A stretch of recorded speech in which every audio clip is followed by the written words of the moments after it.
All right, let me get my captions on. Awesome. All right, so hi guys, this is Ecopoetry period 3 for middle school English. We have the earth with our hands around it and some flowers. So our objective by the end of this class period is to write an eco poem about a local endangered species. So to begin, what is ecopoetry? Ecopoetry is poetry with a strong ecological emphasis or message.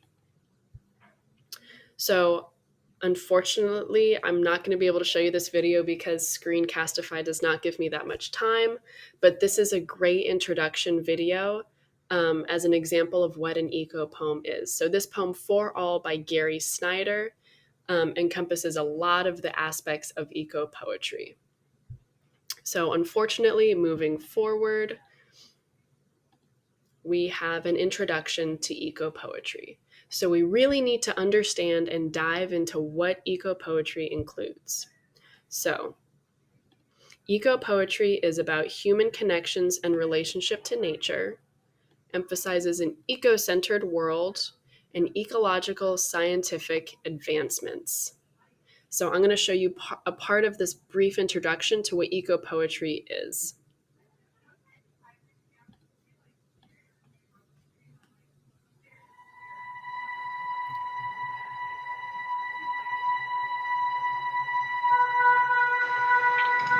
Ecopoetry is a type of poetry that has an emphasis on ecology and often has an ecological message.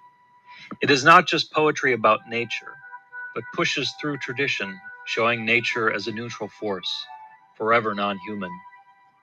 It states that humans are accountable for the non-human world. It emphasizes an eco-centered world, or a biological perspective over a human-centered world. So that's just a super brief introduction since, again, I don't have that much time, but please finish the video on your own. So moving forward, topics that encompass eco poetry.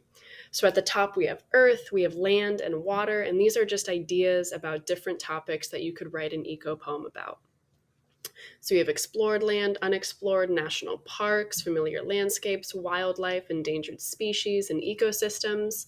And then for water, we have seas and oceans, rivers, creatures, underwater ecosystems, fishing, preservation, plankton, and overfishing.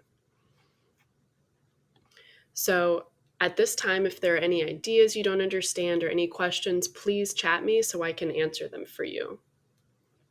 So moving on, your exit ticket for today. So for this assignment, you are going to choose an endangered species local to California and write an eco poem about that animal. So you may use your Chromebook to do research before you start writing. Save the animals! So as an example, I'm going to read you The Panther by Rainer Maria Rilke. So think about what stands out to you and what do you notice as I read. The Panther. His vision from the constantly passing bars has grown so wary that it cannot hold anything else. It seems to him there are 1,000 bars, and behind the bars, no world. As he paces in cramped circles over and over, the movement of his powerful, soft strides is like a ritual dance around a center in which a mighty will stands paralyzed. Only at times the curtain of the pupils lifts quietly. An image enters in, rushes down through the tensed, arrested muscles, plunges into the heart, and is gone. So these are the steps to complete your exit ticket. Number 1, you're going to get your Chromebook and research endangered species local to California. You are going to choose an endangered animal and do research on your animal if you need to.